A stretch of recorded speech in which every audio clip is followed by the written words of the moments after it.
मटियारी में बेशहीद साफ़ी जान मोहम्मद महर के कातिलन की गिरफ्तारी लाए हैदराबाद यूनियन ऑफ जर्नलिस्ट के सदते मरकजी क़यादत लाला रहमान समो खालिद खोखर इकबाल मल्हा जयप्रकाश मोरानी जाम फरीद लाखो रजिब बोजार मुमताज बिलाल अल्ताफ मेमण हाफिज इम्तियाज चन्ना जुल्फकार मेमण बाबू खासथेली वकील मेमण STP अगवान जाम शौकत अबड़ो जस्कम अगवान रशीद देथो SUP अगवान शकूर नास्काज खेली समाजी अगवान ने पीर अली शेर सरहदी रहमतुल्लाह तुर्क सालेह सुमरो अब्दुल रज़ाक मेमण बशीर अहमद खत्री ऐं ॿियनि जी अगवानी में एहतजाजी रैली कढी प्रेस क्लब अॻियां धरणो हयो वियो।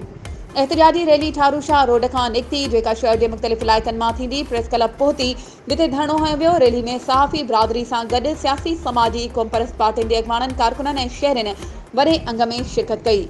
धरणे के अगवाननि ख़िताब कंदे चयो त असां 2.5 महीननि खां रोडनि ते आहियूं, पूरी सिंध सरापा एहतजाज आहे, पर अञा ताईं इंतज़ामिया कातिलनि खे बचाइण में कामयाब रही आहे। सहाफ़ी न थका आहिनि, न झुकिया आहिनि, न ई ड्रिना आहिनि। ही 2.5 महीना आहिनि, पर जे असांखे शहीद जान मोहम्मद महर जे कातिलनि जी गिरफ़्तारी लाइ 2.5 सालनि ताईं एहतजाज करणो पियो त उहो बि कंदासीं।